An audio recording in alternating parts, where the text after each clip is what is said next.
이번 전당대회 판이 되게 흥미진진해졌어요. 뭐 일단 지금 뭐 한동훈 전 대표가 나오냐 마느냐부터 시작해가지고 그렇다면 좀 누가 당 대표가 됐을 때 그나마 철학이 좀 있고 이 국힘을 좀 개선해 나갈 수 있을 거라고 생각하시나요? 지금 여러 명 지금 출마 선언을 했죠. 아 근데 신문에 네. 그렇게 나왔잖아요. 신문에 이미 큰 기사로 한 3단 정도로 나왔던데 박스 기사로 나왔더군요. 그 얼굴에 그 얼굴. 그 얼굴이 그 네. 얼굴. 지금 말하면 대선 후보 경선할 때 나왔던 인물들이 그렇죠. 똑같이 당권 경쟁을 벌이고 있다. 이 얘기입니다. 네. 지금. 쉽게 말하면 거기에 홍준표만 빠졌다. 그러네요. 안 빠지고 그대로 있었으면 본인도 끼들 수 있었을 텐데 홍준표만 빠졌다는 거예요. 그 홍준표는 억울하니까 나 정계 은퇴한 줄 알았더니만 다른 정당을 만들겠다는 거 아니에요 지금. 네. 뭐 어떻든 지금 보면요. 가령 김문수 그리고 거론되는 것이 이제 한동훈 그리고 이번에 또 안철수 이미 너무 출마하겠다 선언까지 네네. 했으니까 거기다 또 거론되는 분이 나경원 네. 뭐 이러니까 역시 그다음 또 윤상인도 또 그런 데더라고 일부가 역시 보면 역시 그 얼굴이 그 얼굴이에요. 전원책님 당 대표 나가세요. 아니 내보고 솔직히 말해서 내가 요사이 이렇게 막 말을 함부로 하니까 겁 없이 말을 함부로 하니까 이 사람들이 왜 정치를 진작하지 않았느냐 네. 지금이라도 늦지 않았다 대통령이 출마해라 뭐 온갖 얘기들을 다 해요. 그런데 저는 솔직히 말해서 노는 걸 무진장 좋아하는 사람입니다. 내보고 워커홀릭이다 이런 분들이 많거든요. 내가 가령 책을 쓸 때는 집중해서 써서 7개월 만에 책을 쓰고 나서는 막 쓰러지고 했어요. 그런 걸 옆에서 지켜본 사람들이 워커홀릭 아니냐. 주로 밤새워서 일을 하고 이러니까 워커홀릭 아니냐 이런 얘기들을 많이 하는데 사실은 내가 무진장 노는 걸 좋아하는 사람입니다. 그래서 정치 못 하십니까? 예, 무진장 내가 이기적이고 노는 걸 좋아하고 그리고 내가 솔직히 야구장에 못 간 지 꽤 오래됐는데 거의 솔직히 몇 년이 됐어요. 어느 팬이십니까? 내가 야구 매니아였거든요. 아, 모든 타자들이 타율을 다 외우고 다닐 정도로 야구 매니아였는데 지금은 이제는 저놈이 좀 하다가 요새 타율이 4월 떨어지지 요 정도밖에 몰라요. 이러니까 야구장에 가본 적이 없어요. 바쁘셔서. 그리고 제게 어느 팀을 좋아하느냐 묻지 마세요. 제가 팀을 좋아하는 팀은 항상 망했는데 이번에는 그래도 기억이 좀 올라갔어요. 아, 한화인가요? 아니요. 롯데? 한때는 내가 또 한때는 하나를 좋아했는데 정치인의 동무 빙그레일 때 아, 네. 빙그릴 때 다이너마이트 타선이었잖아요. 그때는 하나를 응원하면 참 시원했죠. 진짜 다이너마이트 그리고 무엇보다도 그 누굽니까 지금 은퇴를 했는데 정말 이게 연습생에서 장종훈이요? 예 장종훈이 참 대단했죠. 이 홈런 타자로 대성공을 거뒀잖아요. 이게 그걸 보면서 나도 솔직히 연습생에서 이 TV 조선의 메인뉴스 앵커가 됐으니까 아니 그래서 이 국힘은 누가 맡아야 될까요? 어떤 사람이 좀 적합한 사람일까? 굉장히 또 관심을 그건요. 갖고 이 있죠. 정치 평론하는 사람들에게 물어보면 다 정답을 못 낼 겁니다. 예. 뭐 아닌 말로 내가 입당을 해서 내가 대표가 되지 않은 나는 이게 왜 그런가 하면 그만큼 국민의힘에 지금까지 우리 국민을 위해서 희생 정신을 보여준 인물들이 없었다는 겁니다. 그런 분들이 있었다면 지금은 누가 희생정신. 됐으면 좋겠습니까? 묻지 않아도 저절로 그 사람이 옹립이 돼요. 과거에 YS나 DJ가 왜 자기들 진영에서 왜 리드가 됐겠어요? 남들보다 먼저 앞장서서 희생정신을 보여줬단 말이에요. YS만 하더라도 23일 단식을 직접 한 사람입니다. 그분 단식은 의심할 수 없는 단식이에요. 내가 절대 의심하지 않는 단식이 두 분이 있어요. 하나는 YS, 하나는 전두환 전 대통령. 전두환 전 대통령 감옥 안에서 단식을 했거든. 다 보잖아요. 감옥 안에서 딱 단식을 하니까 관리 감독을 받는 단식을 했단 말이에요. 이러니까 병원에 실려갈 때까지 진짜 단식을 한 겁니다. YS도 마찬가지예요. 워낙 지켜보는 눈이 많으니까 그러니까 제대로 된 단식이 될 수밖에 없었어요. 그러니까 당시 사진을 보면 얼굴이 그렇게 초췌해요. 단식을 열흘 이상 딱 가면 얼굴이 어떻게 바뀐다는 걸 그대로 보여주는 상징적인 얼굴입니다. 그런데 그 이후에 있었던 단식은 어떤 단식도 믿지 않습니다. 다 사기 단식이다. 이 보면 얼굴은 살은 하나도 안 빠지고 수염만 자라가 있어요.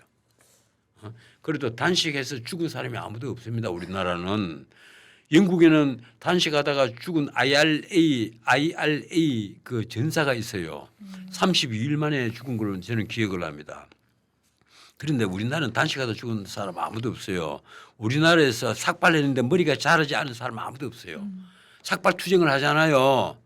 수없이 합니다. 보수 정치인들도 하고 진보 좌파 심지어 노조들도 삭발을 많이 했어요. 그래도 삭발을 했는데 머리 안 자라는 사람 봤어요? 머리 다 자랍니다. 지금 여성들도 삭발을 했는데 다시 머리 치렁치렁하게 다 자라요. 근데 그런 걸 왜 해요? 쇼지. 앞으로 정치적 쇼하는 사람은 정계에서 은퇴를 시켜버려야 돼요. 나는 정말 싫어합니다. 이 그런 정치적 쇼는 하지 맙시다. 하려면 진짜를 해야지. 희생 정신을 보여주는 사람이어야 된다. 그럼요. 네. 첫 번째가. 지금 그래서 그 평론계의 장종훈 선생님께서는 죄송합니다. 아까 장종훈 말씀하셔가지고 지금 국힘에서 그 당대표 후보로 나온 사람 중 누가 돼도 국힘은 나아지지 않을 것이다. 이렇게 결론 낼 수 있을까요? 국힘이 그렇잖아요. 우리 전 선생께서 나하고 같은 성인에게 참 말하기가 좀 그렇네. 전 선생께서 이러니까. 편하게 말씀하십시오. 예. 네. 전 선생께서 지금 보수 정당의 재건일인데 아마 그걸 염두에 두고 하시는 말씀일 텐데 지금 그 보수 정권이 이 정권을 넘겨줬잖아요. 네. 넘겨주고 나서 신문에 가끔가다 나옵니다. 심지어 경향신문도 언젠가 그 제목을 그렇게 한 뽑은 것 같아요. 처절한 반성도 없고 그리고 회한도 없고 아무것도 안 보이잖아요. 전부 다 그 진짜 낄낄거리고 있어요. 낄낄거리고 내가 보면 이게 표현이 좀 지나칠지 모르겠는데 만나면 서로 웃기 바빠요. 왜 그리 즐거운 일들이 많은지 시일야 방송 대곡이 아니라 시일야 방송 통곡을 해야 될 판인데 만나면 낄낄거리고 있단 말이에요. 그리고 술 먹기 바쁘고 술이 진짜 목구멍에 넘어갑니까? 술이. 나는 정말 이해를 못하겠어요. 그리고 솔직히 국가가 걱정이 될 텐데 국가를 걱정하는 마음 하나도 없어. 내가 늘 얘기하잖아요. 이 이재명 정권을 보면 이재명 정권이 내가 두 분에게 한번 물어봅시다. 이재명 정권이 성공을 했으면 좋겠어요? 실패했으면 좋겠어요? 잘했으면 좋겠죠. 나라를 위해서는. 어느 정권이 들어서든 간에 그럼요. 나는 그 정권은 일단은 성공을 해야 된다고 봅니다. 네. 그게 왜 그런가 하면 우리 국민들의 일단 삶과 직결이 돼가는 문제란 말이에요. 그렇죠. 그런데 이 정권에 대해서 아무도 걱정을 안 해. 나는 이 정권에 한번 보세요. 이 정권 안보라니 내가 늘 얘기하지만 대통령부터 병역 면제, 이게 군대가 지휘체계가 어떤지 아마 전혀 모를 겁니다. 그리고 아닌 말로 무기체계, 북한의 비대식 무기는 원자탄, 아닌 말로 우라늄탄이 어떻게 만들어졌고 구조가 어떻고 플루토늄탄이 어떻게 만들어졌고 고폭 실험은 왜 하는지 전혀 모를 거예요. 예? 플루토늄이 뭔지도 잘 모를 겁니다. 공책을 안 읽었을 테니까. 그리고 이 안보 체계에 대해서 전혀 모른단 말이에요. 대통령만 그런 겁니까? 국무총리 김민석 내가 그만큼 얘기했잖아요. 역시 병역 면제자예요. 네. 안보실장 외교 전문가입니다.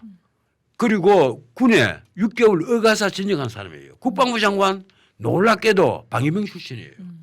그리고 NSC의 중수 역할을 해야 되는 국정원장 남북 유화론자입니다. 대화론자란 말이에요. 자, 그럼 뭘 하겠어요?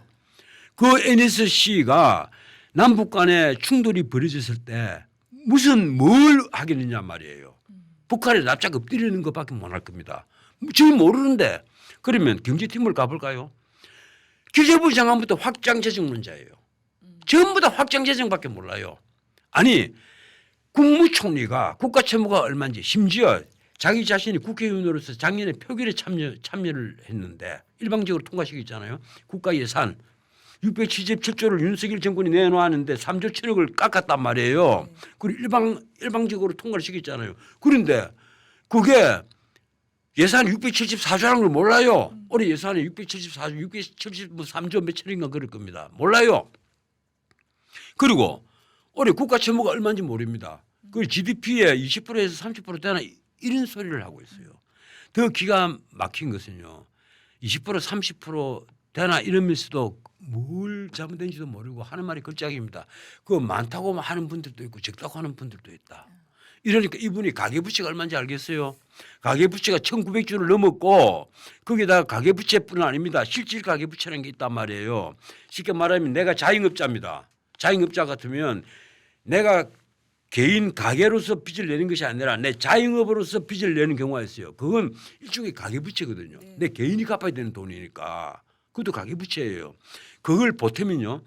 작년 말 기준으로 실질 가계부채가 2,573조입니다. 이 정확한 수치예요. 2573이에요. 엄청난 돈이에요. GDP의 100% 작년 말 기준으로 GDP의 100%를 넘었어요. 넘었단 말이에요. 그러면 여기에 대해서 사실은 윤석열 대통령이 또 작년에 비상계획이 없었다 하면 이걸 머리를 들고 고민을 해야 돼. 2001년도에 가계부채가 얼마인지 압니까? 이 노무현 대통령 노무현 정권이 집권하기 바로 직전에 가계부채가 우리나라 통틀어서 50조입니다. 그 50조가 2,573조가 됐단 말이에요. 그리고 그 일반적으로 가계부채가 1,900조예요.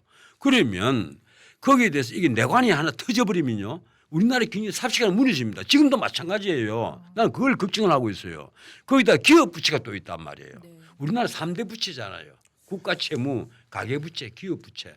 이 중에 가장 겁나는 것이 뭔가 하면 가계 부채고 가장 이게 그 외국으로부터 공격받기 쉬운 것이 바로 정부의 이게 국가 채무입니다.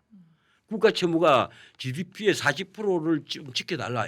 이게 IMF의 경고였단 말이에요. 네. 한국의 화폐 원화는 변방의 화폐니까 세계 결제 통화에 못 들어가니까 엔화나 유로와 같지도 않단 말이에요. 기축 통화는 물론 아니고 이러다 보니까 이게 40%를 지켜달라 이랬는데 이미 48%를 넘었었고 올 연말 1,300조가 되면 49%가 된다 이랬는데 내가 하나 예언할게요. 올 연말 되면요. 100% 이게 내년 3월 되면 이 통계 자료가 나옵니다. 네. 100% 50%를 넘습니다.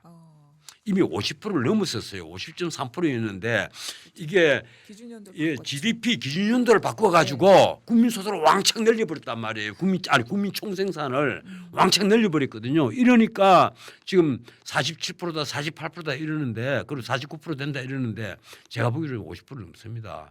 그리고 왜 그런가 하면 지금 잠재 성장률도 떨어지지만 우리 성장률도 0.8% 이러다가 0.5% 되어버리면요. 100% 이거는 50% 넘어요. 그럼 내년부터는 아마 피치나 스탠다드앤푸어스 같은 국제 신용 평가 기관에서는 관심 대상으로 들어갈 겁니다. 특히 피치는 우리나라에 아주 감정적이에요. 늘 그렇습니다. 늘 너무 깐깐해요. 네. 무디스는 좀 우호적인데 그러면 이 피치부터 만약에 우리를 신용 등급을 한 2단계, 3단계 떨어버리면요. 우리나라 경제는요. 진짜 위험해집니다. 그래서 나는 이재명 정권이 제발 이 경제에도 좀 전문가들을 좀 넣어라. 지금 확장 재정론자 진짜 안 된다. 여기에다가 무조건 긴축 재정하자는 게 아니다. 제발 재정학에 대해서 어느 정도 공부가 되어 있는 사람, 정책을 세우고 적어도 레드팀이라도 될 수 있는 사람, 견제라도 할 수 있는 사람을 한 사람이라도 좀 넣어라. 그리고 안보도 마찬가지다. 안보도 남북 간 무기 체계를 좀 제대로 알고 있는 사람을 한 사람이라도 좀 넣어주세요. 이왕 당신이 대통령이 됐으니까 당신이 5년 뒤에 감옥을 가든 재판을 받든 난 그건 신경 안 쓴다. 당신이 뭘 하더라도 모르겠는데 일단은 국가 안보와 국가 경제는 당신이 지금 책임을 지고 있지 않느냐. 네. 그러면 안보에도 안보 전문가를 좀 넣어달라. 안보실장은 위승락 같은 이거 외교 전문가가 아니라 군사 전문가를 넣어야 되는 자리다. 우리가 남북한 분단이 되어 있지 않느냐. 네. 그럼 그 자리에 적어도 남북한 무기 체계를 잘 아는 사람, 북한이 비대칭 무기인 핵무기에 대해서 어느 정도 제대로 이해를 하고 있는 사람, 그런 사람 좀 넣어달라. 이재명 대통령의 인선에 대해서 평가가 그러니까 보여주기식 인선 이제 이게 실제로 잘한 인선이 아니라고 생각을 하시는 거죠. 저는 이재명 정권이 첫 번째, 두 번째 실수를 했어요. 하나는 인사권에 있어서 엄청난 실수를 했다. 이게 워낙 빚진 게 많아서 그런지 그리고 자기 자신이 믿는 사람을 너무 계속해서 믿고 있다. 대표적인 것이 바로 국무총리예요. 국무총리 김민석은요. 나는 김민석이라는 정치인을 위해서라도 아직까지는 총리를 해서 막 웃고 다닐 때가 아니라 그리고 외관적으로 쇼를 막 하고 다닐 때가 아니다. 내실을 다질 때다. 본인이 지금 GDP의 국가 채무가 얼마인지도 모르는 분이 무슨 지금 국무총리를 하겠다고 자기가 모든 걸 관장하겠다고 지금 슬치고 다니느냐. 그 난센스다 그게. 그러지 마라. 내가 그런 얘기를 지금 드리고 싶은 겁니다. 이 무엇보다도요. 아는 사람이 딱 보면 보이는 것들이 모르는 사람은 그냥 아무리 봐도 몰라요. 안 보여요 그게. 그게 경제 문제든 안보 문제든 이른바 민생이라고 하는 모든 것이 다 그래요. 거기에 대해서 평소에 늘 관심을 가지고 있는 사람이 딱 보면 보인단 말이에요. 이게 기초생활수급자 문제가 이렇게 문제가 터졌구나. 이걸 말단 행정 부분에 있어서 이 복지 공무원을 더 늘려야 되겠구나. 이 지역은 뭐 이런 문제가 있구나. 이런 걸 몰라요. 모르니까 깨놓고 내가 한마디만 더 할게요. 모든 정권에서 그런 걸 몰랐으니까 가덕도 공항 같은 걸 입안을 하고 설계를 하고 공사를 하다가 이 난리가 나 있는 겁니다. 그 섬에다가 왜 공항을 만들어? 공항을 만들기를 그것도 허브공항을.